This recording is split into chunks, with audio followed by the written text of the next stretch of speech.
What's up, everyone? This is Chad from ArCave. With the holiday coming up, we're going to be making these Halloween slate coasters using the X tool. I'm going to walk you through the design process, engraving steps, all the way to the finished product, just with a few materials. These coasters turned out awesome. I love the way they look. I have done these projects before, and they're a ton of fun. You can see some of my previous projects right here. Let's get started. For the project, I just got these slate coasters. You can get them basically anywhere online. We're going to do to prep this is take some high grit sandpaper. Nothing that's going to really rough it up that much. We're just going to stuff it up so it catches the spray paint a little bit easier. Alright, so after you're done sanding them, what you're going to do is just, I take a paper towel just to get up some of that loose dust. We're going to do our first coat. Make sure you have this in an area well ventilated outside if you can. I use the Rust-Oleum 2x orange. We're going to put a nice even coat and let it sit for a couple hours. The longer the better.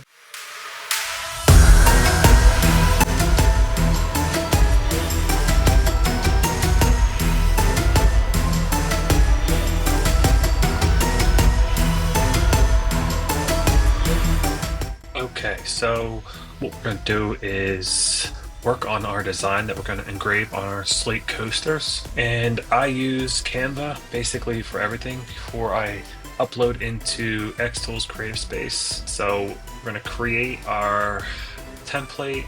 So the coasters, what you want to do is measure them. Any of your projects you want to measure. So I know that they are 4 by 4 inches. So create that. And this will come up with a blank design. Now, you can go the entire internet and find images, vectors that you would like to use for the project. There's a lot of free ones out there. Make sure that you're looking into what you can use personally, commercially, but there are a ton of different options. I have them up on my screen. Vector AI is one, Bing, Free Pick, Vecteezy. Obviously, I picked something Halloween related, so I have my blank canvas here. First thing I'm going to do is find my photo I want to use. So I'm going to need to upload. Perfect for a coaster, perfect for Halloween.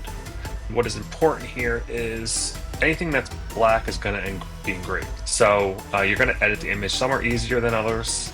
And if you're engraving on black, what you need to know is that you need to do everything inverted.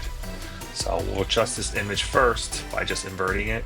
Next, I'm going to adjust my image. I'm going to change the filter. I like to do this using one of the monos. So let's see what kind of looks sharp. I always like to just click through and see what I think will show up really nice. I like the classic. Go back to edit. You can adjust and you can play with any of the filters you like. Some that I work with a lot are the contrast and the sharpness, but you can do whatever you like. I just like to move these up a little bit, just helps with the details. Going to save it. Actually, I'll rename it right now. So let's do skeleton coaster, and then we'll download it.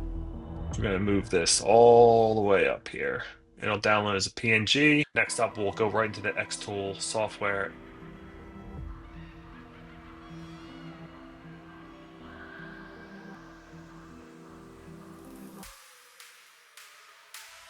Xtool up and have a new project. What we're going to do is add our image onto the project.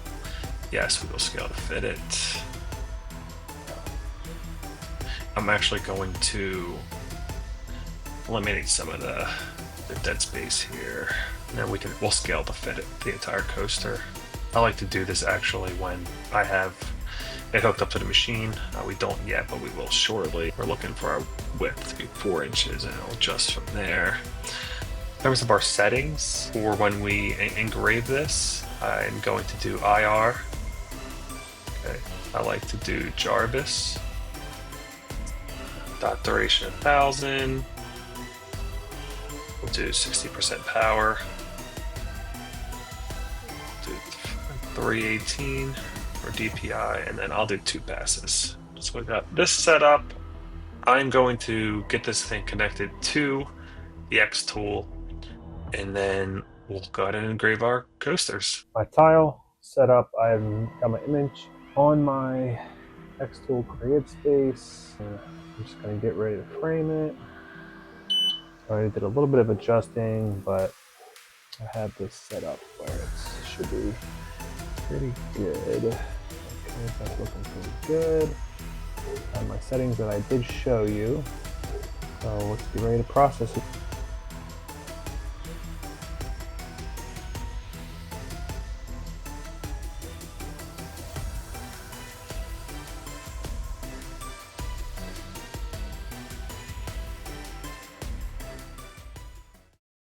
So here's the finished product. I think it turned out really nice. If you found this video helpful, definitely drop a like or comment below.